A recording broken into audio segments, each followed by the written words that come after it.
Welcome to Insert Title Here, the only podcast that believes you about your high school girlfriend that you had that was totally real and lived in Canada. My name is Adam, also known as Technical Cake Mix, and joining me as per usual are the two schmucks. Schmucks, introduce yourselves. Hi, I'm Devin Wavio. I like to voice act and scream, and I don't know where I'm going with this. I'm having a day. I'm having a day. I hate grocery shopping so fucking much. Holy shit. Oh, dude, same. Fucking hate going to the grocery store. Other schmuck, how much do you hate grocery stores? I don't hate them that much. So having a disability, unfortunately, I have to rely on delivery a lot because there's no grocery stores out here within walking distance that I can really get to. I have seizures, so I can't drive. But the one that's kind of close is this Asian grocery store. It's a Korean marketplace, and it rocks. I actually just went there today. It took me about 60 minutes of walking in total to get there and back. It's not too bad. I just accidentally picked Cell Jr. If you're watching on YouTube, I only got 3 characters picked. What the fuck? I wasn't ready. If you're watching on YouTube, me and Devin are playing Dragon Ball Z. I'm gonna get fucking mixed. Our third is Satohara, by the way, also known as Xander. You realised Xander forgot to introduce himself. It's alright. Also, the funny thing about that intro gag about like the whole Canadian girlfriend thing, all 3 of us dated women who at one point lived in Canada. I'm married to a woman who lived in Canada for a little tiny while, so yeah, go figure. We do genuinely believe you about that girlfriend in Canada. I'm still friends with the girl I dated in Canada. Her birthday's actually coming up soon, if I recall. Oh, happy birthday, happy birthday, happy birthday. So, yeah, how have you guys been? I've been better. Yeah, same. I've been sick the past few days. We did lose Flyer, by the way. Flyer is currently away. Xander, you said that Flyer got into a fight with somebody or something, or? Yeah, so a family of normal pink, beautiful potbelly pigs came around on him for some reason and decided to start hitting him with sticks and hammers, and so he decided to try to fight back, but the local police got involved, and well, they don't take too kindly to folks like him around there, so it didn't really work out. So Flyer should be back next week, hopefully. Hopefully. It's a shame. To our Quail Fund. It's a shame because I had a question for him and also for you, Xander, and I guess a little tiny bit for Devin as well. And it's more for the single people than I guess me and Devin in long-term committed relationships. But it's a question nonetheless, and I saw this on the internet, right? And it's when you're interested in a romantic partner, what is a red flag anime series? And I had to think about it for a second. Because like obviously there's like obvious answers like, you know, oh, my favorite anime is Elfen Lied, you know, obvious like dumb shit like that. But like I don't really get to think about it. You know what I thought to myself? What the most red flag anime series they can say is their favorite, and I'm gonna lose some friends over this. My Hero Academia. Why is that your red flag? What the fuck? Have you seen that fan Yes, base? Okay. They're fucking insane. I don't really worry about fan bases when it comes to shit like that. I like the series itself. Like I actually enjoyed watching it. It's a little bread and butter for my tastes, but I mean, to be fair, I find a lot of shonen's very bread and butter. Like I've never been able to watch through Naruto because I get partway through it, I'm like, oh god, I hate this kid so much. I actually got the whole fucking manga recently. Yeah, I read the entire manga of My Hero. Like I actually really enjoyed it. Like I liked the series, and I like was in it to the end, honestly. I was speaking to Rapara about this question as well, and she gave a really good one. What? She said Attack on Titan. Okay, that's a red flag anime, honestly. Yeah, for a lot of different reasons, but mostly because, in her words, it's just vor. It really is. I'm just like, fuck, okay, you're cooking there. But yeah, Xander, Devin, what are your guys like red flag animes? They say, oh, I don't really think I have a red flag anime or series, like aside from like obviously, you know, the one that you mentioned a second ago. Yeah. Like not even like. I wouldn't even say Attack on Titan is a fucking red flag anime, because like sure, there's a bunch of like fascistic shit that you can talk about all day, but like that shit goes way fucking deeper on that. And like my opinion on Attack on Titan is that it's essentially like an exploration of how much the author of that wants to kill himself. Yeah, that's fair. Okay, what about red flag movies? They say, what's your favorite movie, and what's a big red flag answer for you guys? Or video games, for that matter, because there's always a couple of like, oh, League of Legends. Yeah, League of Legends. Yeah, League of Legends, a good one. I was, I had one, and for me, it's pretty much any like Disney era film from like from the original push, like Snow White and the Seven Dwarfs, Cinderella, Sleeping Beauty Renaissance, or was that? I think it's the original. The Renaissance era is like what, like Little Mermaid forward, right? Yeah, late 80s through to like, I guess, does that end with like Lilo and Stitch in like the early 2000s? Let's go beyond. Maybe. The reason why I say that is that's a high chance of it Disney adult, and Devin, take it away on Disney. I adults. hate Disney adults more than anything in the fucking planet, man. I can't stand those motherfuckers. Like, I think I've said it a trillion fucking times in the podcast, but like, I hit the wrong button. That move does nothing. I just killed myself, I think. Sorry, I'm in the middle of this fight. You don't die on that one. Okay, cool. Yeah, so as you can probably tell from me and Devin not engaging a whole bunch in the conversation, we immediately started paying way too much attention to the video game, and we're actually going at it instead of taking it easy off the first bat. And I'm here. Like, so anytime I launch you like that, if I'm coming at you, you can vanish every single one of those attacks if you time it right. Very well. I'm not great. Yeah, I'm having a lot of time with our connection right now. Some things that I can vanish normally, I'm not vanishing very well. Anyway, I look, okay. Like, you know, I hate Disney adults more than anything on the planet because like I just don't like Disney. I hate that shit. Like, would it be fair to say that any Marvel film is also a bit of a red flag because you're like, oh, it's basic? Well, no. That's the thing. It's just like, I think it's okay to like things. Like, I think it's perfectly fine to enjoy shit. I forgot how to transform. Yeah. That's how I transform. Hold the up button and then it'll bring up your... Oh, okay. You got it. Because I had one, kind of a spin-off of the Disney one, and it's fair because all of us, three of us have fallen prey to this one. And it's if they say any Star Wars film, because you know they've got opinions about it and you know there's an argument coming about it. I think it's like the newer Star Wars films, but like... Okay. No, I would say any Star Wars film because people have got opinions about all of them at this point. Well, yeah, I think it's fine to have opinions about those, but it's just... Okay. Strong opinions, I should My say. son's junior proficiency increased to 1. Jesus Christ. Oh, hell yeah. I accidentally used fucking Cell Junior and he didn't even die. Oh shit, you don't have a full team. Why did we rematch? Oh shit, I didn't know it. Well, alright. Yeah, you only have 3. Okay, let's quit. Red flag films, pretty much if it's just the ones that like glorify like racism and shit, you know, or like you're really into like the girl with the dragon tattoo, but specifically the butt rape scene, then like, you know, that's my red flag and shit. Have you not seen that movie? No, I haven't. Okay, so both the original version. Oh, we can't just quit in the middle of the battle. Okay, whatever. Both the original version and the new version, they're based off a book, obviously. But there's a scene where like Elizabeth's caseworker like fucking like just straight up rapes her. In both versions, it's pretty like not great. It's pretty hard to sit through. But in the American version, the Fincher version, I think it was, it's a bit more brutal. Obviously, you know, it's not like a glorified version of it, but like I could see like some sick fuck out there being like, yeah, this is hot, you know? So that's why I brought that one up. I mean, I want to get this topic pretty quickly, but like I think following that trend, Irreversible is a film. If you've not seen it, please don't watch it. It's French miserable stuff. Like the whole the stick of the film is that it's played in reverse. But 2 guys basically go after one of their fiancés gets attacked and raped in the Paris Underground, and she's anally raped, and it's a really long, uncomfortable, like 5-minute scene where you watch everything from one perspective, like slowly, and it's fucking miserable. But yeah, it's just ugh. The whole film's not very good. The only appeal to it is that it's played in reverse. Like, but keep in mind this film came out after Memento, so it's just miserable French crap. Like, but in reverse. Not French crap, but other miserable crap. 120 Days of Sodom or Salo, the Italian exploitation horror film. Some film students will try and tell you it's a masterpiece. You look at them and tell them from this film student or this guy with a bachelor's of film. I'm not a film student, I'm a film fucking master at this point. Shut the fuck up and get the fuck off Letterboxd, you stupid fucking cunt. Actually, there's a red flag. They've got a Letterboxd account, red flag. Because, I fucking hate Letterboxd so fucking much.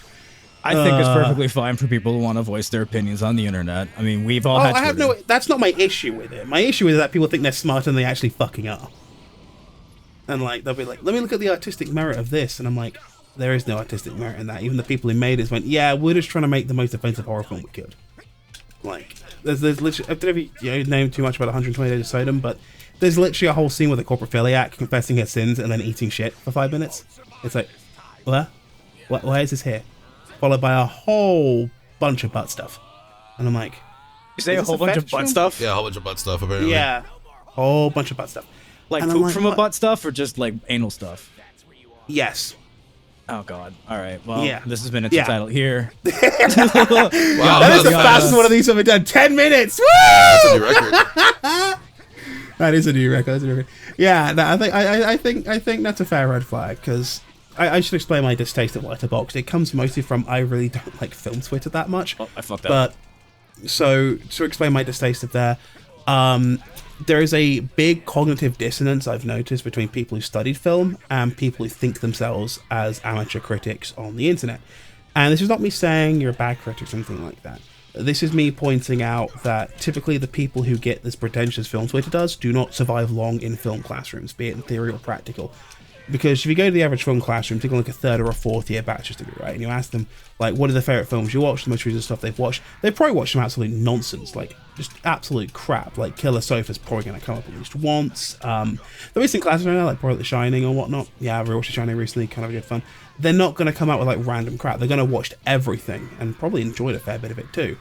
And what drives me nuts about film Twitter is there's this certain pretentious air about it where they're just like, oh, yes, well, I try to watch the most refined stuff.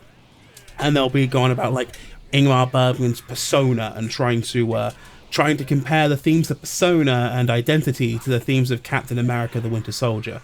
And I'm like, shut the fuck up, fucking hipster! Like, oh my god. I think that got me. Oh, I blocked it. Thank God. Brody looking a bit less swole there. But yeah, so that's my problem with film Twitter. It's because it's just not accurate to the culture of the industry itself, I guess, and also you're not smart, you're not important, you're just some fuckhead with a Letterboxd account. Sorry. And this is I appreciate this is hypocrisy coming from some fuckhead with a YouTube channel. Okay, I appreciate this is hypocrisy. But like, yeah. There's only so many times I can watch The Seventh Seal and go, ugh, again, really? I don't see. Here's the thing with me, and I'm gonna just fully admit it. Like, I like to review content. Like, I like to like enjoy games and TV shows. But like, the way I do it is like on my own time. Like, I just don't really get to watch a bunch of shit. I did not mean to press that button. Oh, your instant sparking. Yeah, I meant to transform. But Like, I watch shit with you guys. yeah. Well, no, it's just like I like watching stuff with my friends, but like I only get to watch so much stuff, you know. Like lately, I've been watching a lot of Columbo with Grimm because it's just like it's been fun to watch. But like, did that a few years ago, but not with Columbo, with Seinfeld. Because I'd never seen most of Seinfeld before, and with Rip, that was great. I'm getting schmicks because I can't focus and talk and fight at the same time. This is great being the third wheel to this, by the way, because I'm like watching. This is not a video podcast, but I wish you could see it because these two like faces are just like flashing constantly. I'm here like, damn. wow. Fucking, I don't understand why it's suddenly real popular to hate on people who have Letterboxd and shit. Like, fuck it. Oh, it's been Like- popular for a long time to do that. I think it's fucking stupid to shit on people for like enjoying that shit. I feel like the people who think that, oh, they have a Letterboxd, so they think their opinion is important. I think you're just being a fucking asshole. Fuck off. Let Yes, I people am. enjoy that shit. It's not harming anybody. It definitely ain't harming you. I am indeed being an asshole, and I'm also admitting to being a hypocrite about it.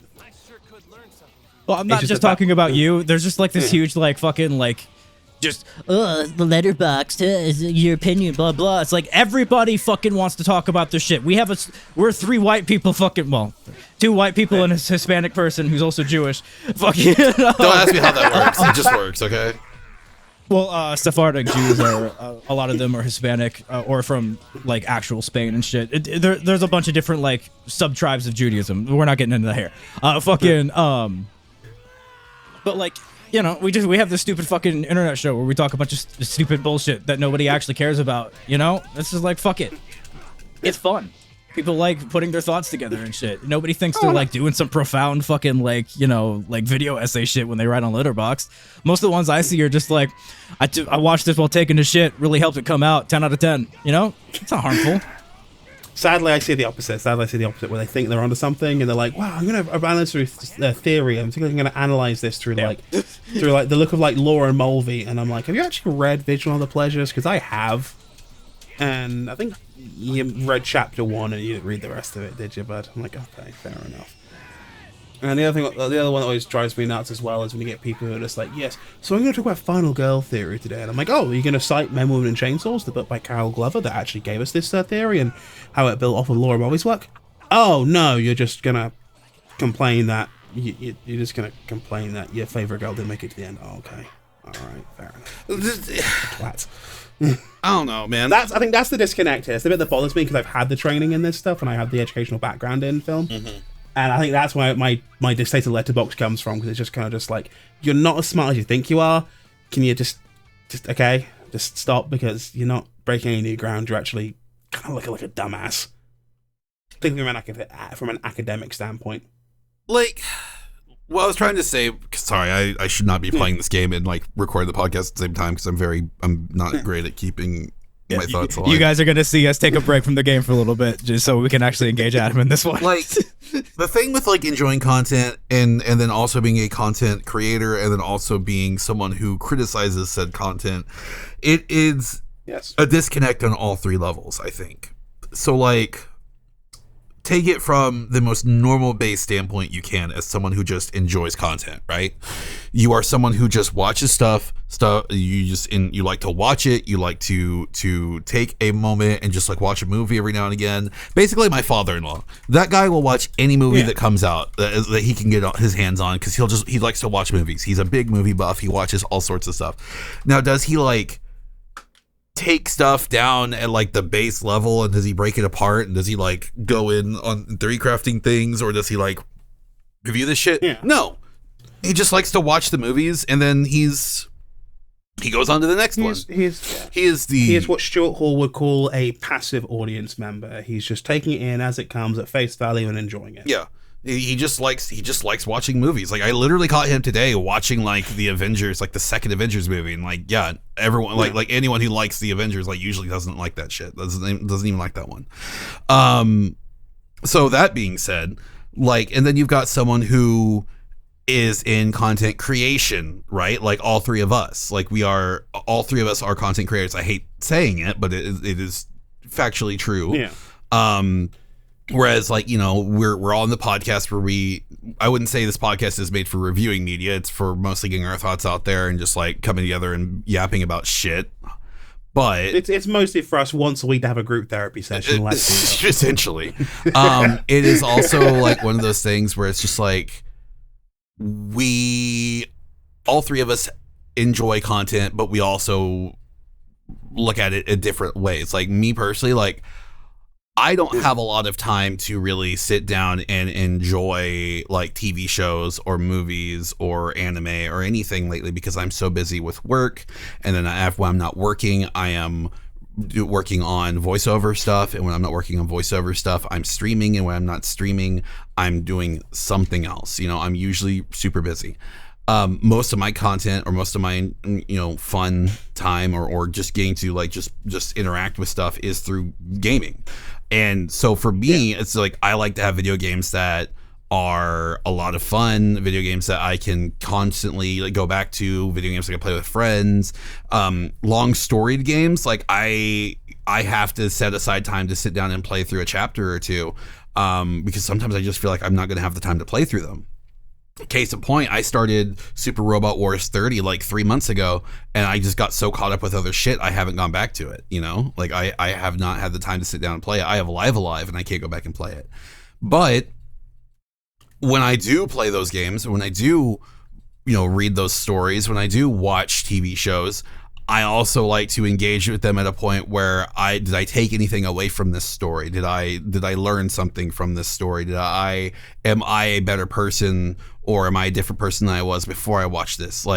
Case in point, recently I streamed Slay the Princess, and that game has so many different endings, so many different paths, so many different choices. Each choice you make does something different, and it's a very good game with a very wonderful story. While it is a horror, really interesting game. Yeah, while it is a horror story, the game does tell you this is a love story.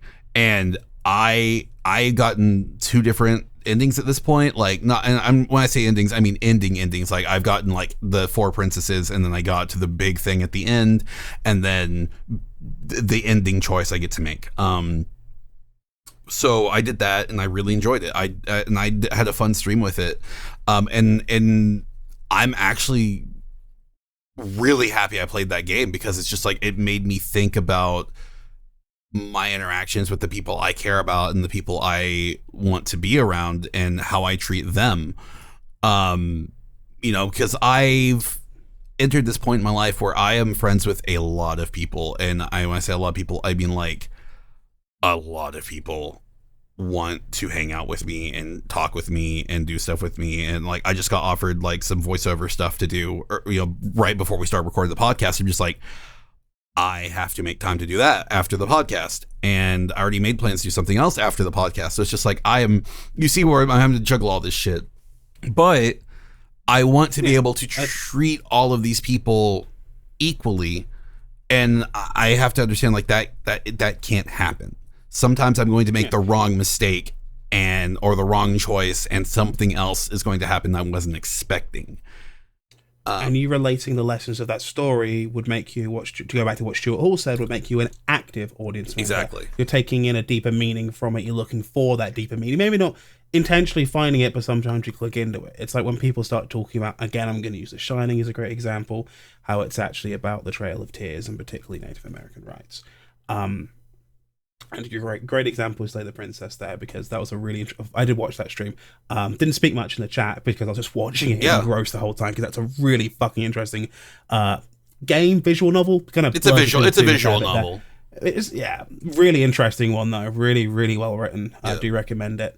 Highly recommended. Play it if you haven't already played it. Definitely play it. But like I'm saying, but that's my version of content creation. That is how I interact with content. Through I am an active participant in it, because I didn't go in to play Slay the Princess to review it, right? Like, that's not why I'm here. That's not why I'm in this podcast. I'm not reviewing Slay the Princess, because if I had to review it, I'd say completely different things about it and how I felt about it. But I genuinely had fun with the game. I genuinely took some lessons away from it. So like, that's how I took the media. You know, I really enjoyed it.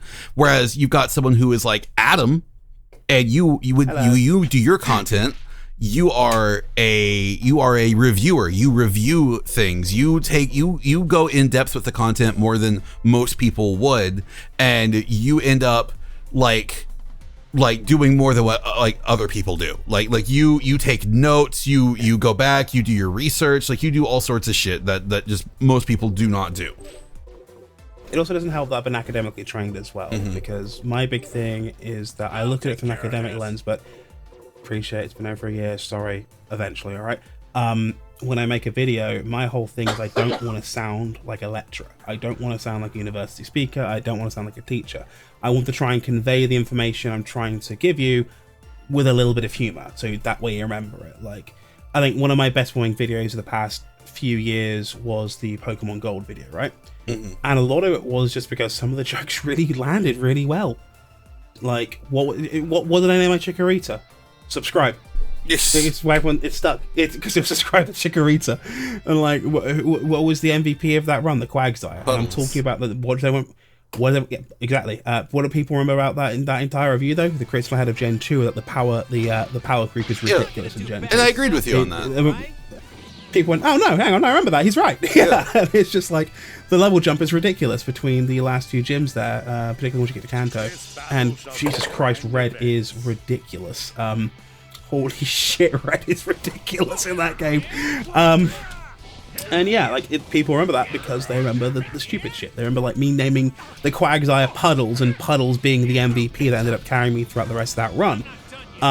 They like other really well performing videos of mine over the past few years. The Princess and the Goblin did really, really well, and it's mostly because people seem to remember the foot joke. You know, me talking about like the animation quality and it kind of going up and down, and like talking about how like Disney likely buried this film and went their way to kind of stop it being distributed. And they're like, yeah, no, that was fucked up for Disney to do. And of course, there's a couple of jokes about giant feet in it, you know. And that's my thing, and this is my disconnect I have with some of the more higher end, quote unquote, more studied people on like sites like Letterboxd. I'm singling out Letterboxd because it seems to be the worst for it. You're not conveying the information in any way that's palatable. You're doing it in a very dull, well, I'm clearly more intelligent, so I'm going to put it out here like this type of thing. And I'm thinking to myself, the reality is, we're probably, all of us, all three of us here, are probably of average intelligence, right? We're all probably in that, 90 to 100 range of the average schmuck, right? I'm going to go on a limb and say 95% of the internet is around that same intelligence level. You're not smarter than the rest of us, you're just a fuckhead, alright? Just settle down, wind your neck in a bit. And when I read what they're trying to say, when I read what they're trying to convey, and I understand it from an academic level, I look at it and go, you're not saying anything new. And that's my problem with it. You're not saying anything groundbreaking, you're not saying anything that's revolutionary or, adding to the conversation. You're just regurgitating what someone else said 20 years ago in a lot of these cases. And I'm thinking to myself, like, there's a quote about opinions that everyone's got one and they all stink, kind of like buttholes. And I always think to myself, like, are we at this point now where we've all sniffed enough buttholes that all the buttholes smell the same, everyone's eating the same Taco Bell? I still don't get the problem here. Why do their thoughts have to be profound or brand new, or like making an observation that somebody else has to make them valid? Why can't people just say these things and then it's all right? And then if you don't care, then just don't engage with it. Why does it have to all be like this academic thing when that's not what the majority of life is about? So it's not that's the issue. It's that they're trying to present it as if it is something new, as if it is something different, or they're trying to convey it in the same way, but then put their seal on it, right? It's like, so I'm going to use a very, very old example here, right? So I mentioned earlier Laura Mulvey and Visual Other Pleasures. So that's probably the seminal book on feminism and reading media from a feminist perspective for the past 50 or so years, right? Heavily discussed what we now know as male gaze theory, heavily discussed also a little bit of female gaze, and kind of the presentation of women in narratives, and particularly in Western narratives, right? I'm going to use an example here of somebody who took that, tried to present new information, and it kind of backfired on them, and that's Anita Sarkeesian.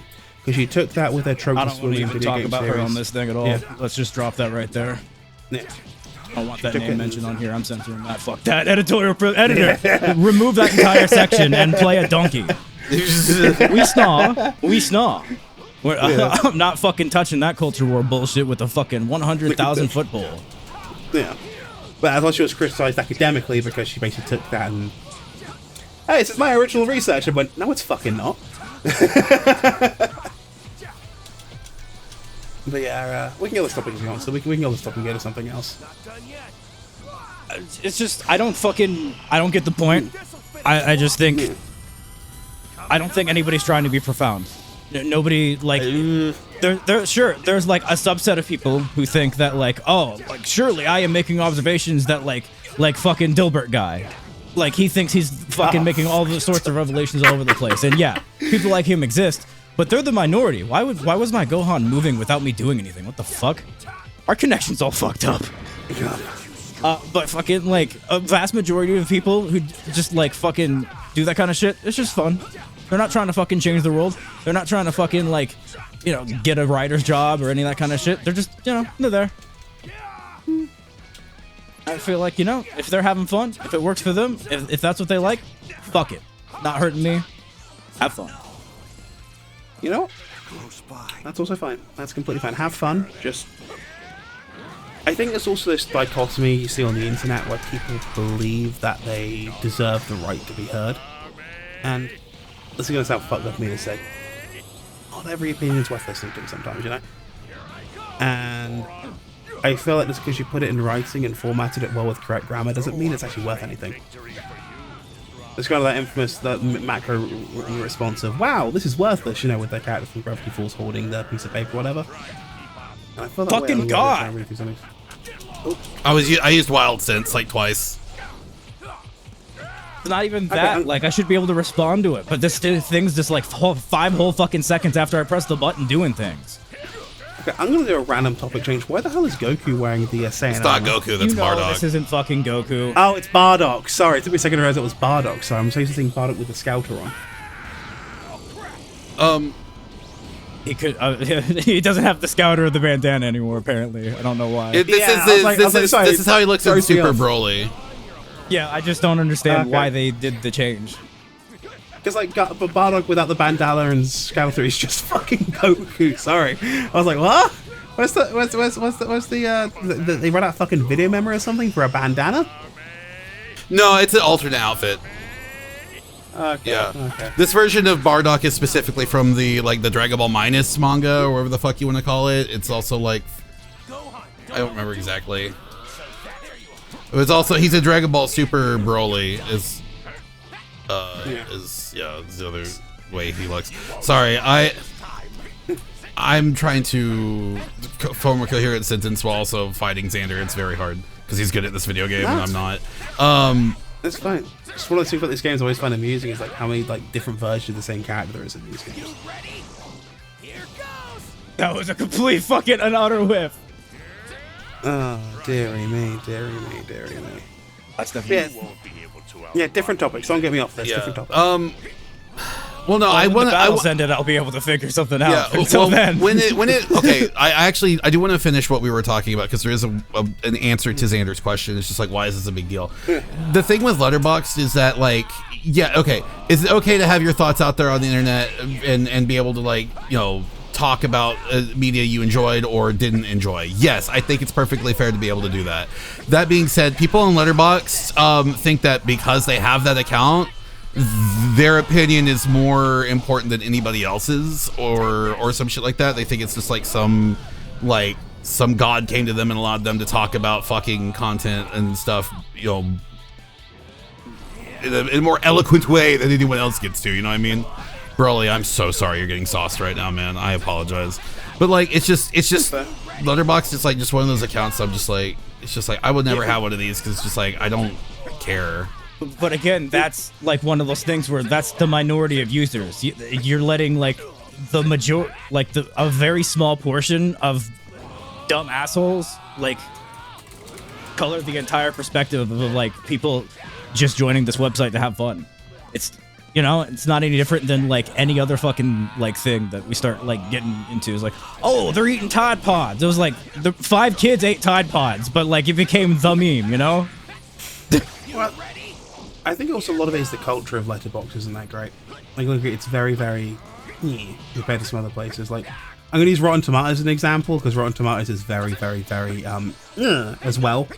I think, to be fair, any website that has a critical element to it, where it's being critical of the media and other media is like the crux of it, there's always going to be a little bit of a, trying to find a better word than pretentious, but kind of a little bit of an edge to it, I suppose.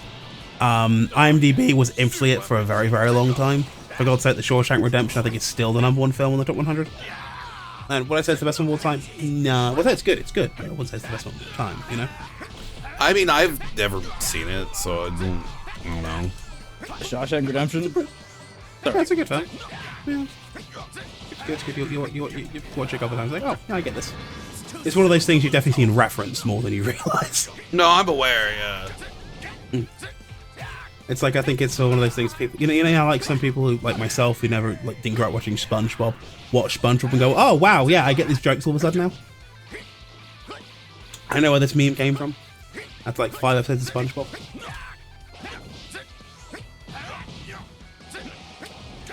So we are watching these two just beat on each other, and it's just okay. The fact that Devon is using Vegeta and Xander is using Trunks is throwing me off because I felt like it should be the opposite way around. That's so fucking annoying. I hate this fucking game. It is. Can I say You're on this game Spotify, I apologize. Watch the YouTube version.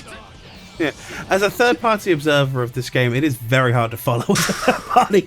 I guess you two know what's going on. I'm like, what is going on here? Oh, my heart's fucking pounding. Oh, dearie me. I was trying to engage in conversation and that fucked me over. I can't fight and play video games. I can't do fighting games and like engage in conversation at the same time because I will get sauced even if it's like an arena fighter. Because this one, okay, we talked a lot of shit about Sparking Zero in the previous game or the previous episodes. Yes. And like all those points about the single player and shit still stands. As far as quote unquote arena fighters go, this is the fucking best any of those fucking games has ever fucking played. There's so much shit going on in the background, so much shit to keep track of. like all these little systems, every ways to counter things. Like I just vanished his fucking thing, and like now I have the advantage there because I was able to fucking vanish his super attack. That's why I'm trying not to use supers too much, because I over rely on them in the single player shit, and I'm trying to fucking get like the combos and shit down. I'm trying to get the aggressive gameplay, especially since we're in the team battle right now. The fucking the switch mechanic is like real fucking good. You can kind of, as soon as that meter's up, you can just switch, and you regain about 10,000 HP whenever you're switched out, and that's a full life bar. So if you're able to do 10,000 or more to your opponent before you get them out, you've pretty much fucked up their whole thing. And fucking like, so like I'm trying to like get more aggressive, get like the mix-ups in, get these stagger shit out, use my key blast more, and then just not even fucking like think about my supers and shit. Because people like vanish and get out of my supers way too fucking easily. Like I found that almost every single super except like the ones that are like right next to you, you have a very small window. If you can hit that vanish and you have the key for it, you can get the fuck out of almost all of them. So I'm trying just not to do those anymore. I'm just bad at this fucking game. I just have accepted Bro, it. you are not bad at this game. You were giving me a run for my fucking money. I had to try at the end of that shit. Like, I was straight up fucking like, you can't see your faces, obviously, we're not recording them, but like, my watch, it was literally like high heart rate detected for fucking resting and shit. Like, I'm at 140 right now. You got my heart rate at the 140, and my resting heart rate's 53, Devin. Next week we'll play web fishing. Can I talk about web fishing? I love that game. It's so it's about web fishing. And you know me, I fucking hate like Animal Crossing and games like that, right? So it's just like web fishing for some reason is just like such a chill game for me, and I don't know why. And just like I hate shit like that. Are you familiar with web fishing, Xander? Yeah. My hyper focus is currently still for some reason Dragon Ball. Wow. Okay, that's wild. I went from this game was a waste of my fucking money, and I regret buying it too. I'm specifically hyper focused on this game. I guess also Nikke and Hannibal. So when one of those lets go, my brain will open up for the capacity for web fishing, because like whenever I play Animal Crossing, like it's just to try to bang Isabelle, which they don't let you do yet. And then fish all the time. You know Nintendo, they're always trying to make more money without having to fucking steal from their employees and shit. So, you know, fucking like, you know, oh, what can we monetize? Oh, add the Isabelle sex minigame. Oh, specifically Alexander Mogus in fucking from the Insert Title Here podcast is going to pay us like $500 for that. We don't need anybody else to buy that. We just fucking like swap in a model that we already found from like High Wizard, whatever his name is, and just swap the model in of his goth girl Isabelle and just fucking go to town. Bam, done. Easy $500. No one else endorses this. This is just a Xander thing. Do not lump us in with it. But sorry, yeah, web fishing. For those unfamiliar, for listeners who may not be familiar, it's a PC game. Yeah. A PC game. It's $5 on Steam, and the idea is it's basically a social chat app in which you fish. A la Animal Crossing. You can be a dog or a cat and you just go fishing. You fish up stuff, and yeah, that's pretty much it. It's chill though. It's a good vibe. Like you can get chalk and draw on the ground. You can fuck about. You can fish up whales. You can fish up little tiny koi fish. You can have fun. It's a good little vibe. I ended up playing it yesterday in my flu state for like 9 hours straight with Devon Flyer and eventually my wife as well. Like it's just a good fucking vibe. Like I was joking, we should play that next week while recording. Just conversation. Me and the boys have gone fishing, and we just sat there drinking beers in game. Because yeah, you can drink beers in game. Just drinking beers and fishing up stuff and talking mad shit. The way easier to play that and actually still be entertaining. Yeah. Dearie me. We could work it out. Have like a 4-way recording session where we could like just line up all 4 and have like a little multicam. And just record for that way to splice in between would be kind of cool. Particularly for the conversation, be like the web fishing special.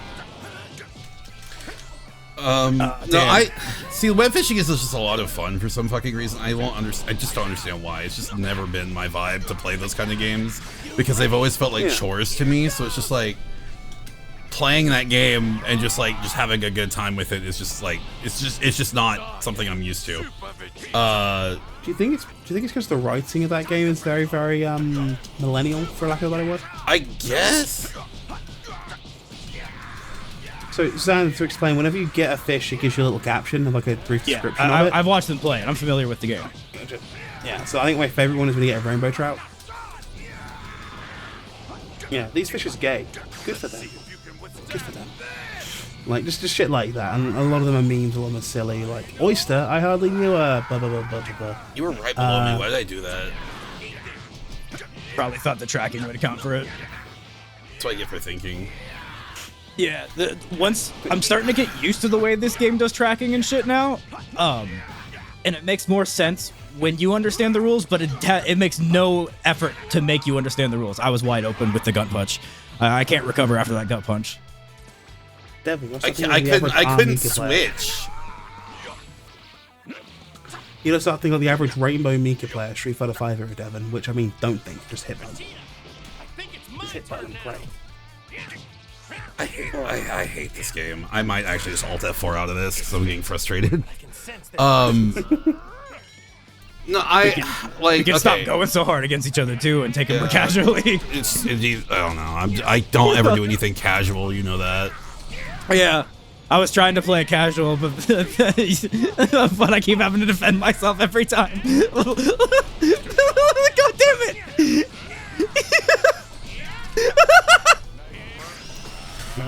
But the thing is with web fishing, it's very good, it's very silly, it's well written. It's an enjoyable little silly, social sim. And if you haven't played it, $5. yeah, it's super cheap, and I think you should give it a shot.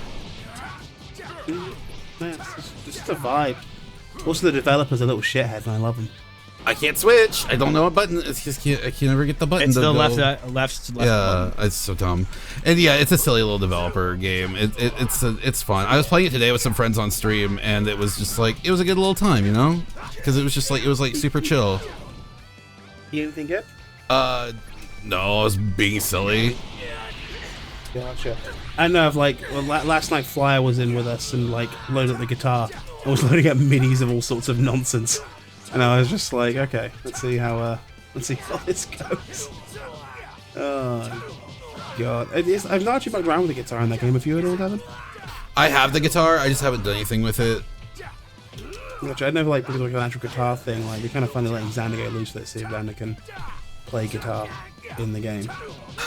I'm sorry, this is gonna be a bad episode because I'm so focused on this fight, and I'm not conversing. Once we're done with this one, we can take a long break, and I can just do some single player stuff, so that way I've still got footage, and we don't have to fucking keep really focusing hard. Because Jesus Christ, you are like a tough ass fucking opponent, dude.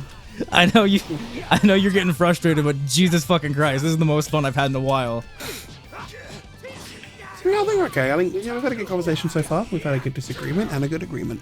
That's all about. Plus, we haven't spoken about Xander's current television hyperfixation, which, yeah, Xander, you rewatched Hannibal, right? Yeah. So to start off, fucking House of Decline. So I don't say the wrong thing this time because I said House of Pancakes. We were fucking talking about it earlier for some goddamn reason.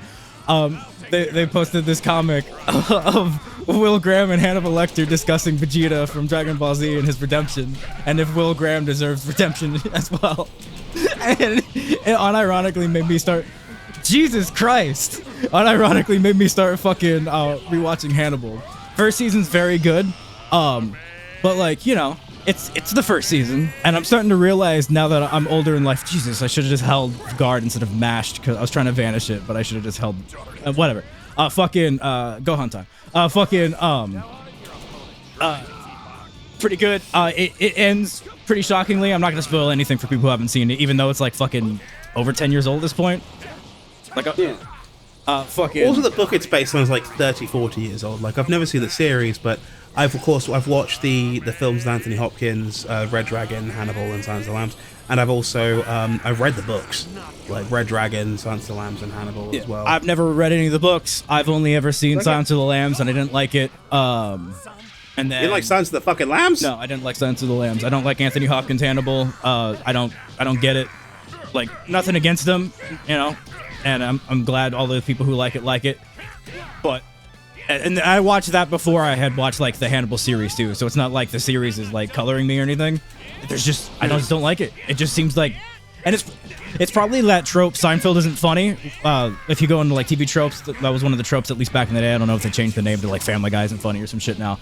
But like everything that Seinfeld did back in the day was innovative. But if you go back and watch it now with the modern perspective, like you're like, okay, well, most TV shows have like touched on all this shit or innovated even farther than this, and now it's no longer what I would consider funny.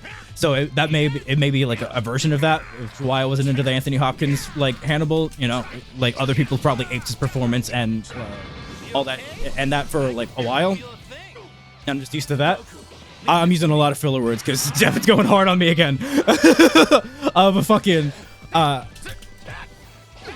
It's all right. And then I did see Hannibal as well. The movie Ridley Scott. It was at the time my least favorite Ridley Scott movie. Now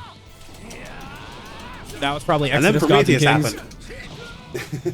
Exodus, Gods and Kings is way worse than Prometheus. Oh jeez. Yeah. Also, Covenant's worse than Prometheus too. But fucking. I didn't really like that. And then Hannibal Rising was awful. Like I think everybody can agree that Hannibal Rising was awful. Like god awful. God, nothing to do with Anthony Hopkins that film either. I forget the name of the kid that got playing Hannibal in that film. He did a good job, I feel like as with what he was given. But like the whole movie, the weird ancestral shit between, well, it's not like literally incest because she's not like related to him, but him and Murasaki. Yeah.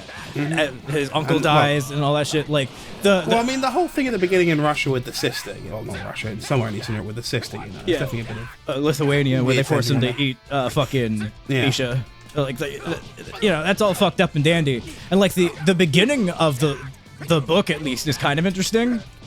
But then it just goes off the rails into like generic shit, and it makes sense because the background behind Hannibal Rising was like it was not being written at all, but the financier of like the producer, I forget his fucking name. He went to Thomas Harris, was like, look, either you write me an origin story book, or I'm going to create Lecter's origin story. And it made Harris so sick to think that somebody else was going to write that, so he vomited out that thing. And I think it was Stephen King who once said that, like, for a lot of people, writing comes naturally, but to Harris, writing is torture, and he's violently throwing himself like upon the machinations of his own characters and showing up to the office, and most of the characters don't show up, and all this like crazy ass shit. I'm just like, god damn, he sounds just like me for real. So it must have just been a fucking horrible experience for him to fucking like have to do that shit. So all sympathies to him. But god damn, is that awful. I've never read the Hannibal Rising book, but everyone's been like, oh. Like, I remember when it came out. Because, I mean, to be fair, Harris is one of those weird guys who'll be like, awesome stuff, and then there'll be a random scene in the book where you'll be like, what? And spoiler alert for the book version of Hannibal, if you've not read it, the ending for the film is very different from the one in the book, and the one in the book is a bit of a what the fuck moment. Spoiler alert in 10, 9, 8, 7, 6, 5, 4, 3, 2, 1. Now, the book ends with Hannibal and Starling leaving as lovers and fleeing to Argentina to live a quote-unquote normal life. Yeah, that's the Hannibal book. Yeah, which is weird as shit, even in my context of the book. Harris has defended this a whole bunch of times, and I'm still like, all these years later, I'm like, what the fuck? All these years later, the ending of the film definitely makes a bit more sense for Hannibal slipping out and going off on the plane and having that weird scene with the boy, and I don't think you'll like this, I think I will, and I think you can banish this if you time it right. Questionable beat. Sorry? No, he was talking to me. Game. Yeah, with giving the boy the questionable meat on the plane that may or may not be human, may also be pig. Who the fuck knows? You know, like it's just I don't fucking know. Not a great film. Could have been better. Could have been worse, to be fair. So there's some good scenes in that film, but yeah, you know, you're right. Harris is one of those guys where I feel there's some great scenes in it, and then you get to like the God, what's that weird fucking I'm googling this now. Hang on. There's a fucking weird one in the middle of the Silence of the Lambs.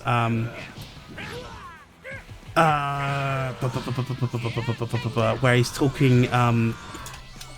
He's talking about the moths and whatnot, and like it's thought like it's a different kind of moth or whatever. Like I think it's a black witch moth, and actually it's a death's head moth. That's obviously the icon everyone knows from the film is a death's head moth and other stuff.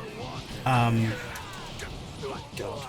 Oh yeah, he has super armor. Why do I keep just going up and wailing on you? I'm fucking stupid. But who directed the Silence of the Lambs film again? That was Jonathan Demme, right? I could have thought it was Jonathan Demme. Oh fuck, I'm dead. I think that killed me. Oh! I hate this game. I hate this fucking game. This game is such dog shit ass poo poo fuck Dude, this is shit my last ass character. Dog shit fucking video game. I'm so tired of this. Oh shit, I just went base 4. I'm gonna fucking kill myself. God damn it. Can I go Super Saiyan? No, fuck. Okay, it was Jonathan Demme and other things you're known for: Philadelphia, the Manchurian Candidate, and Caged Heat. Okay, I was like, I swear to God, this guy did some really big stuff, and like, probably won. I know he's definitely won Academy Awards. I think he won one for Silence of the Lambs. Oh yeah, shit. Oh, who won? You might have.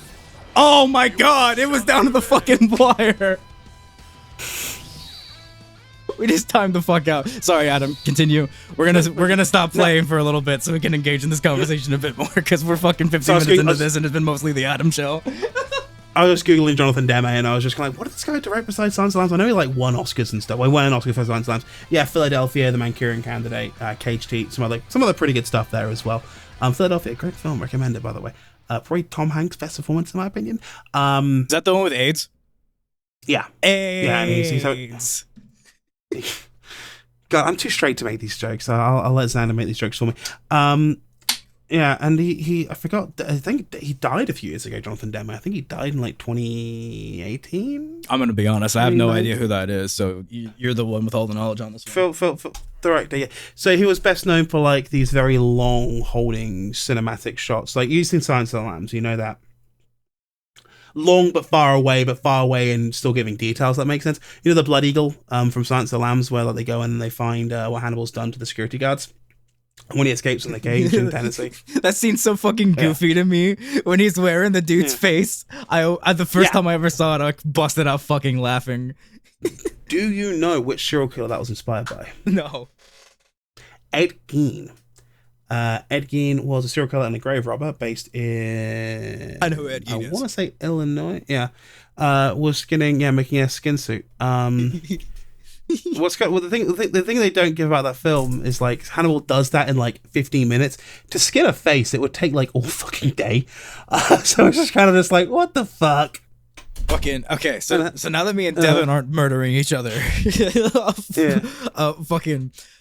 I was saying, the first season of Hannibal really fucking good. But you know, not quite up to like what everybody says about it. And I watched the shit live when it was coming out. Like me and Devin were actively in the stage of our friendship where he was coming over like every other day and like hanging out with me.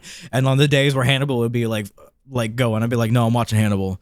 And sometimes he would fucking come over to my house and wait for me to finish watching Hannibal, and then we'd hang out. But fucking first season pretty good, ends pretty shockingly. Second season is where it gets what I would call great. Before the first half of the season's pretty slow, and it's like real methodical. Like the first season is like one through storyline where it's kind of like. It's not necessarily an adaptation of any of the books. It's more of just like how Hannibal and Will Graham initially like meet and like their relationship starts. And it's supposed to be the pre-Red Dragon era where like Hannibal's helping the police department. And the second season's kind of a follow-up to that, but it also starts to slightly adapt the novel Hannibal, because it introduces Mason Verger and Margot and all of them and the pigs and all that shit. And it fully adapts Hannibal in the next season, the third season. And then I thought it's not about Red Dragon first, and then it goes Red Dragon. So this is made by Brian Fuller. So he puts a lot of like original shit in a lot of his adaptations. And I just found out this week that Brian Fuller is gay, so that explains a lot about what I'm about to say. It never occurred to me that one of the gayest shows I've ever seen was made by a gay man. Now it makes sense. And so like the second season changes the format a bit, because instead of like being this kind of mock police procedural where like that's sort of the framing device of the first season, everything's completely collapsed in on itself in the second season. And the first half is like one story, the second half is another story, and like they're all continuations obviously, but like they're very like distinct arcs that you like feel as the viewer, and is like having like the finality of those arcs split like into two halves in a season of like 45-ish minute long episodes each. Like it feels real fucking nicely paced. And then the second half of the second season, it starts going into territory I thought it would have saved for the third season, and it starts quickly ramping up. I'm like, what the fuck? And like I watched this season when it aired as well, so like it was insane as I was like fucking witnessing this shit. And the finale of that season is some of the most intense fucking like violent fucking bloody fucking shit I've ever seen on network TV. Somehow this TV show got away with showing full disembowelment and gore on NBC during primetime fucking television. I don't understand how they got fucking like away with this. The second episode has all of the murder victims with the flesh of their backs cut and then stretched out into fucking like angel wings, so you can see like their like organs and shit from like behind them, and it's fucking like the blood angel thing. Yeah, that's what he does in the Silence of the Lambs. And it's the film, I mean. And it's fucking wild that like they just are like, yeah, sure, we'll put this. You can't say fuck, but you can show all this grisly murder. Right. And God, in the finale, you know, the in the backstory of Red Dragon, how Hannibal had disemboweled Will with a linoleum knife, and Will barely survives that. It just straight up adapts that, and like it just goes into that, and they show him fucking like actually like do the knife, and I like feel it in myself as I'm watching this shit. It's just visceral, and it's just fucking insane. And then the third season opens up, and it's like, oh, is everybody dead? What the fuck? It just does this cold open like a year later with Hannibal like on the run, and then the first part is like an adaptation of Hannibal that season, but like Will Grahams comes back into it, and he's like a part of Hannibal, like this story now. Clarice hasn't been introduced or any of that shit. Apparently, I don't think she's gonna be. Yeah, the plan for season 4 was to try to get Clarice, but NBC canceled it, so they never even got to that stage. I did see Mads Mikkelsen was like more than willing to come back and do a season 4. Yeah, and then so it does Hannibal for like the first half. And then the ending of the first half of the season, you're like, what the fuck? It throws you for the fucking loop again. And then it cuts to 3 years later for the second half of that season. And then it adapts Red Dragon, and it immediately opens on like the great Red Dragon guy and all that shit.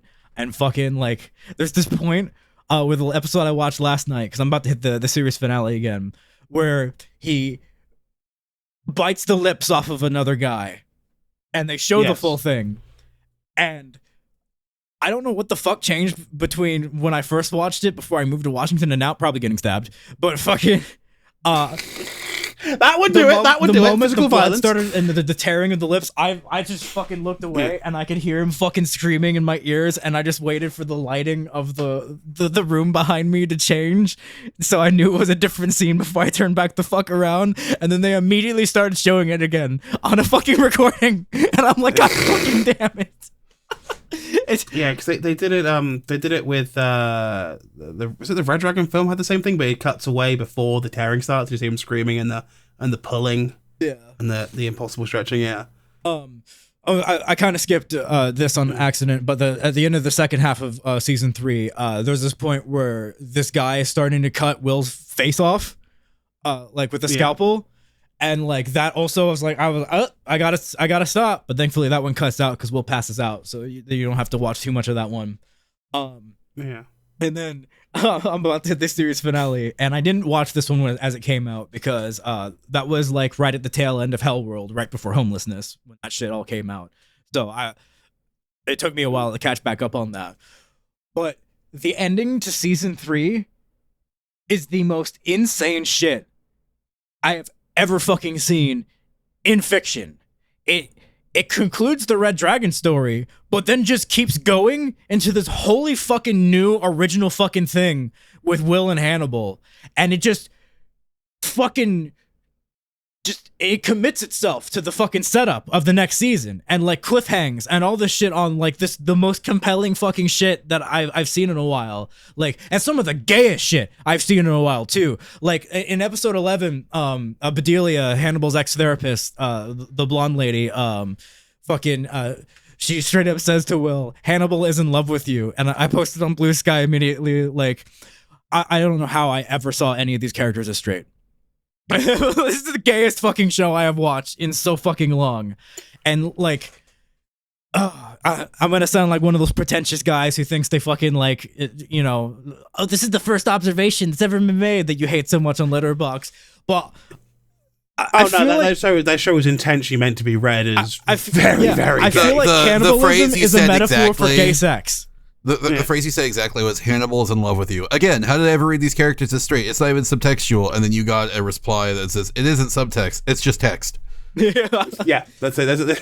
This is again going back to the whole active passive audience thing. This is something in pure black and white for a passive audience to be hit over the head with, like, hey, they're gay. And I think like my favorite part of the whole series like isn't any of those big moments or the finales or any of the shit, but it's just this one thing that Hannibal says like in the middle of season 2 that he kind of repeats once at the end of it and then once in season 3, where he's like, sometimes I find myself throwing a teacup on the floor and watching it shatter into pieces and staring at it until waiting for it to reform.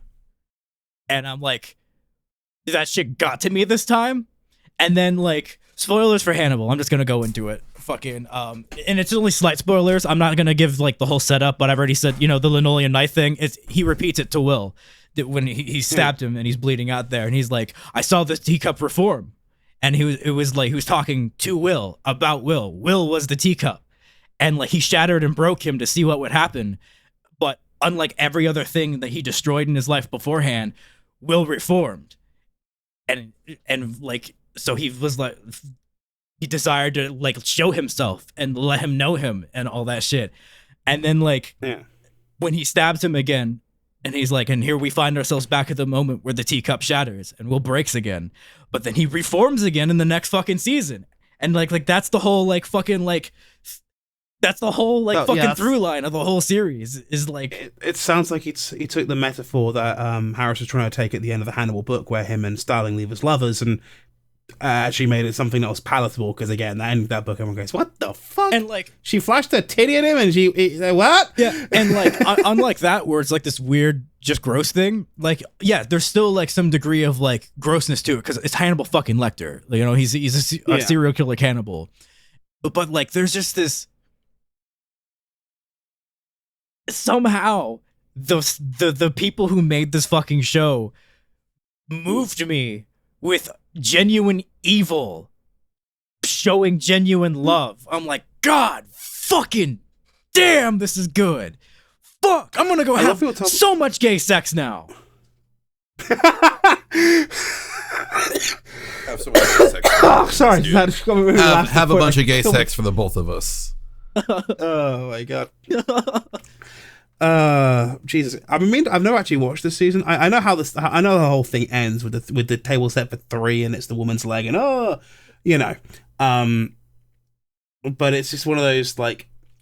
I really should get around to watching it because I've heard so much good things about it, and like as much as I enjoyed reading Red Dragon, Silence of the Lambs, the Hannibal book, when we go, what the fuck.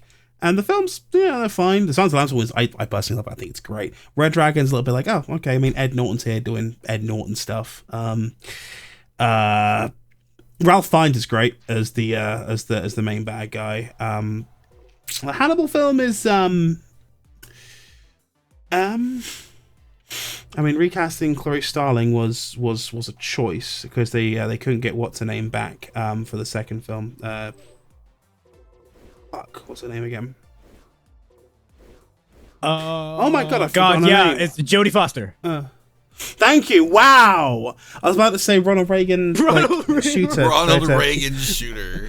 No, the guy who was obsessed with trying to assassinate Ronald Reagan to impress her. Did you know you can buy art from him? Yeah, I've seen this. Yeah, but I was about to say Ronald Reagan shooter guy obsessed focus. But Yes, Taxi Driver. Yeah, 'cause who they replaced her with in the Hannibal film? Was it Gillian Anderson? Gillian Anderson, isn't she the girl in Community? She's been in a lot of things. She was in Also, I think her name's Gillian Anderson. the Gillian Anderson. She was in the X-Files as well, I believe. I'm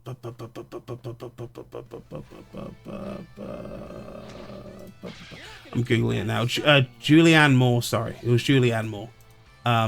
Who was the who replaced?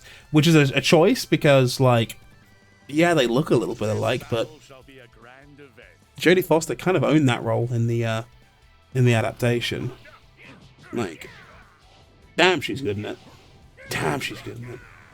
I haven't seen her anything for a while. What's she up to these days? Smoking weed. She's probably smoking a blunt right now. She's hanging out with Snoop Dogg and Snoop Lion and Snoop Cat and Snoop Otter. Snoop Otter's my favorite. Have you guys met Snoop Otter? No, I've not met Snoop Otter Snoop yet. Otter yet. Snoop Otter's an Tell me about actual Snoop Otter. otter. It's not even like a little. It's not even like a rapper or anything. He's just a little otter. Oh, is that for the vibe? Yeah. Fucking Goku just gets Stoner pause. starts fucking going home. The stoner pause there, like a fucking yeah. Fucking guys, oh my god. I don't. You could be able to manage that. Oh, you didn't even have a bar key. Okay. Oh my god. I hate this. I'm probably gonna have to Fucking- mute the audio to this because I just realized this. My game plays the Dragon Ball Super theme song every time I go sparking. Oh jeez. You're gonna get hit with one of those lovely copyright cases out of Japan, which is good luck fighting them. Oh man. I don't know. Does it- No, I'm not gonna say that. I refuse to say that on this podcast. I'll tell you afterwards because you'll be like, oh, thank God. Fucking. Oh okay. Okay. So last night, I encountered an issue where I discovered that Cory in the House was a sequel to That's So Raven and genuinely didn't know that. And so when I shared my new knowledge of it, Devin immediately thought I was doing a bit. But then on top of that, I misunderstood which part he thought was a bit. I thought he meant like, oh, the sequel part's a bit. But it was actually that me not understanding it was a bit. Or me not knowing that it was a sequel he thought was the bit. Or they thought was the bit. And fucking, I'm like, I've tortured this person so fucking much that they legitimately cannot tell when I'm fucking I around really or can't. not. I really can't anymore. I would have thought I would have like a tell. Well, okay, to be fair, that was through text, so you can't really tell through text. I'm sure it's more obvious whenever we're Yeah. speaking like actual face to face. Oh yeah, when you're speaking, the canons, your voice changes when it's a bit. It's just kind of just like the favorite running bit of Xander is, you know, just so you know, Jesus was a Jew, and it just every single time he gets Devin with this bit because he does the same canons every single time. Yeah, but like to be in my defense, I always like start out with like some seemingly completely unrelated story about like anything. Jesus. Yeah. That's I how didn't mean to say gets Jesus involved. there, as in like to reference Jesus. Devin just started schmixing me up, so that I was saying Jesus in response to that. But I always like set it up with some long-winded, unrelated story, and then like I'll always end up connecting it like, and that's how I found out for the first time ever, by the way, that Jesus was actually a Jew. You know, just something stupid like that. Yes. Yeah. The most recent attempt at it that I aborted was when I said, speaking of the Bible, in that episode, speaking of the Bible, my brain was like, all right, but then I didn't let myself complete it because I think it's more funny that way. Also, I had no intention of speaking about this gag on this podcast because I that's one of the things that I like to reserve from just me and Devin. I'll just use an example because you know when it's coming because the cadence of your voice, Yeah. and there's no way to give cadence in text, particularly in regards to this Cory in the House being. For the record, I've never seen either That's So Raven or Cory in the House. For the record, I know nothing about either. So I've seen- I have no idea if it's a bit or not. I know I've seen one specific episode of Cory in the House, and that was the one where they accidentally give Alaska back to the Russians. And that was specifically because What of a is- YouTube video I was watching the other night. Oh. Yeah, I mean, I never really watched either because you said about our Discord about like not really watching the Disney Channel live stuff, and I'm like, to be fair, as a kid, like we didn't really watch that stuff either because I think she was a kid where I couldn't really watch like the American live action sitcoms for kids. I found them very very cringy. Like the only Keenan and Kel thing I was really watching as a kid was Good Burger. Keenan and Kel's show was way better than Good Burger. Good Burger is awful. Good Burger, people have nostalgia for Good Burger, but Good Burger is bad. I remember watching it like when I was like, I was doing like 10 or 11. I remember the burgers looking really weird in that film and like really unappetizing. And all I remember is the whole welcome to Good Burger, home with a good burger, can I have your order please. You're gonna drag out the please. I never really watched either of those growing up. My favorite part of the original Good Burger, Home of the Good Burger, was when Abe Vigoda fell on the floor and said, "I think I broke my ass." I was sort of like being more into watching cartoons as a kid. So like when you were talking about like not watching, I was like, yeah, fair enough. I never watched That's So Raven. I never watched Cory in the House either. I know the deal with That's So Raven is like she can see the future or something. That's So Raven. It's the future I can see. That's So Raven. Theme song. Gotcha. Okay. And Cory in the House, what's the presence of that one? The kid's the president or something? No, No. their dad becomes the chef for the president. Oh. Yeah. So it's Cory in the White House. Gotcha. Yeah. Hillary in the What, Cory? house. Hillary in the White House. Hillary in the house. Do you remember that? Do you remember that song?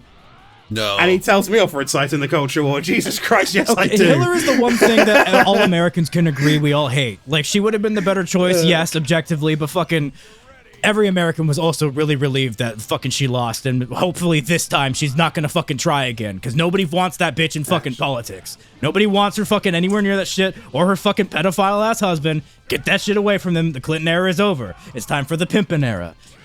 I realize that's unfortunate to say pimpin' right after pedophile president, but hey, we elected another one, so who cares? This has been insert title here. No.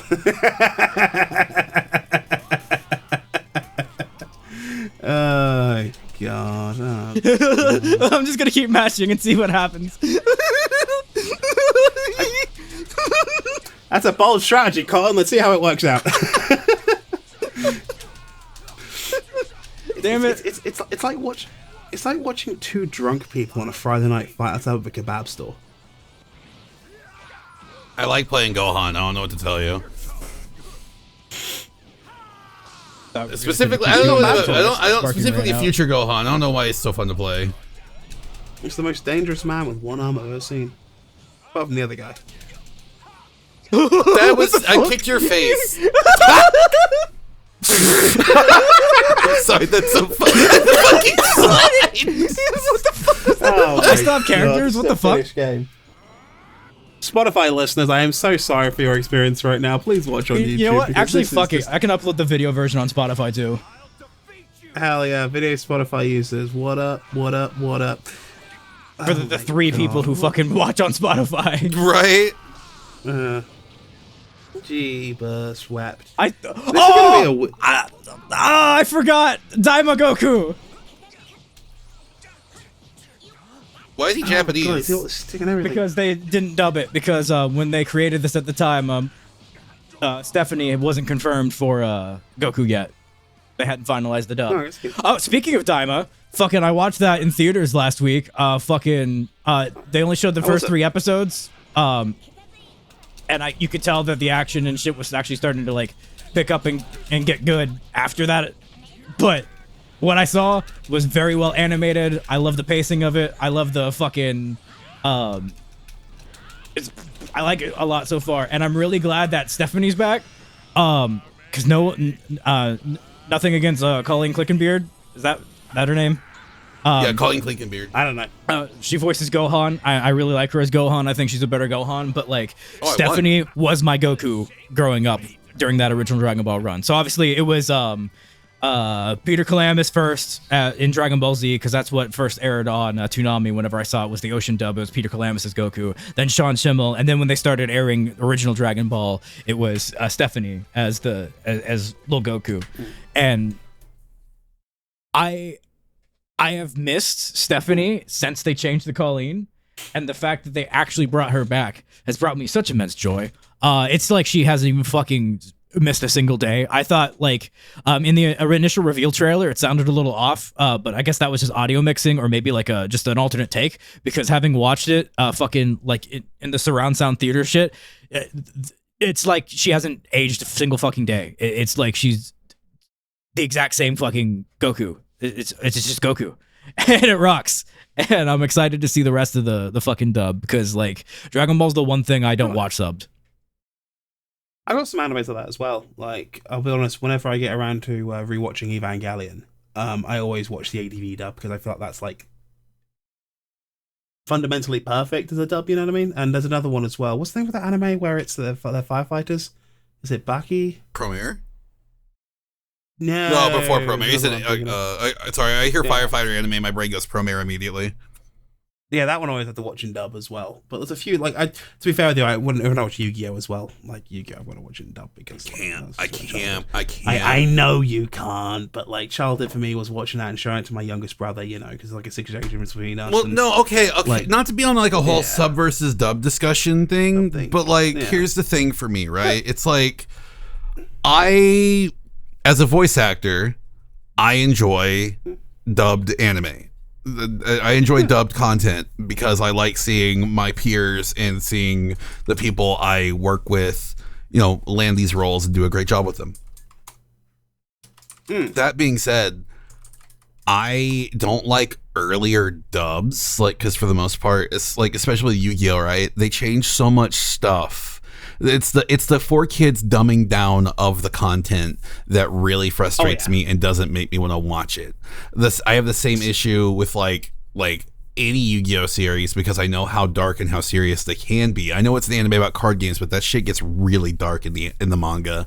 I mean, fucking Pegasus is supposed to be fucking dead. That's how dark it got in the manga, and he's still alive in the anime. I think that's part of the appeal for me for the 4Kid stuff, is knowing where the censoring is, particularly in the last part of the final season where Zork's running around with his giant fucking willy. That's so fucking annoying. They just try and make it. Oh man, kids are gonna think this gigantic dragon thing on his body is a penis. We can't have that. We really could. I never thought that when I saw Zork. It looks more like a dick in the cutscene. My mom definitely would have been like, "Oh, that guy's got a giant dick." My mom was the type of person that when I was playing Dot Hack GU in the final fucking the final volume 3, you get this brand new white outfit. And she would hyper focused on these 2 pieces of the back armor, and she kept calling them butt plates and wouldn't let it go. So anytime I'd fucking play the game, she would immediately start fucking launching in about butt plates. She was that, ooh god, ooh woman. Back to the original point I was trying to make. The censorship, and I don't want to be one of those fucking chuds that's oh, censored anime, blah, blah, blah, blah, blah, blah. No, that's not what this is. That's not what this is at all. Okay, first and foremost, I want to make that a big fucking point, because I'm not one of those fucking loser ass chuds who throws a fucking fit when anime gets censored. Okay, I just don't think that the dub is very good. And it's not. Yeah, it's not. Do I like the voice actors? Yes. Do I think they do a great job in the movies that aren't censored, like Dark Side Dimensions? Yes, they do a fantastic fucking job in Dark Side Dimensions. That's the point I was gonna make. I can't stand the original series, but them reprising their roles in Dark Side of Dimensions, I'll watch that dub all day. Yeah. See, I'll admit that original series is not very good. There's a lot of filler in it. There's a lot of crap in it, and there's some really stupid censoring by 4Kids. However, I really like the 4 for $4 from Wendy's, right? It comes with a really shitty cheeseburger, a really shitty thing of nuggets, a small drink, and some really shitty fries, right? It's $4. I love it. I know it's shit. I just called all those items shitty, right? However, I want a 4 for $4 every now and then. And it's the same with Yu-Gi-Oh! I know it's shitty. I know the censoring is bad. I know the voice acting in some cases is very questionable. but I love it because for whatever reason, part of my brain is programmed to enjoy shit, I guess. And that's my thing with watching the original Duel Monsters series. Is like, yeah, there's some really bad bits in it where people aren't killed, they're sent to the Shadow Realm, and like, you know, all sorts of other nonsense. But it's just so silly. Oh, like when the characters were dying, silly. when the characters were dying in the last series, just like, I'm being sent to the stars or whatever the fuck it is. It's just like, you're fucking and they just dead. glow. Yeah. And they just fucking glow like they've been knocked out or incapacitated and sort of in some sort of like magical coma. And I'm like, they're fucking dead. Fucking stupid. It's so fucking. I love it though. It's so stupid. I thought Wendy's got rid of the 4 for 4 in like 2008. No, it's not a thing. When the fuck did it come back? It came back a while ago. It's never gone away. It's always Wendy's been a value thing. menu definitely went away. Just like No, the the dollar Wendy- menu okay, and shit, it changed to some other thing. The value menu did. The value menu is The 4 for gone. 4 The is never 4 for gone 4 away, is though. still there. Actually, I think it's I'm not sure if it's 4 for. Is it still 4? There's the 4 for 4 and also a biggie bag, which is $5, but you get a medium fry and more burger options that way. Yeah. But Xander, if they ever got rid of the 4 for 4, the riot that would follow would make January 6th look like a fucking tea party. Should we stop bringing that up? Stop saying that. Stop fucking bringing up that specific fucking day. You know what? No, fuck it. We're gonna dig into this real quick. You know what would be hilarious? Branduary 6th. I want to go on record and say if the liberals, the Democrats, the blue MAGA guys around here who are fucking acting like especially the ones that think this election was stolen, if they went around in Branduary 6th and fucking like stormed the Capitol to try to keep fucking Joe Biden as fucking president, and he doesn't even know where the fuck he is, that would be the most hilarious fucking shit ever. That would be so fucking funny. My God. Because like the reality of the political landscape of America is pretty fucking bad. Like I have no good outlooks on this, and I'm not going to go elaborate further into that. So to have one last hurrah of like something really fucking funny before the total depressive fucking doom that's about to happen for at least 4, probably 40 years, fucking like that would be great. So please, Branduary 6, I am not enticing this, I am not inciting this, I am not encouraging this, I do not condone this, but it would be really fucking funny if it happened. I for one look forward to the riots when Wendy does indeed get rid of the 4 for 4. Oh God. Oh God. Not a political podcast. Hashtag not a political podcast. Hashtag not a political podcast. But Hashtag also, Branduary 6th. Make John Brandon president again. I hate. MJBPA.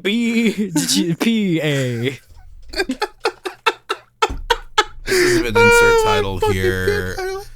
Go follow the things. Go subscribe to the things. Go listen to the things. Fuck. Oh my God. Fuck.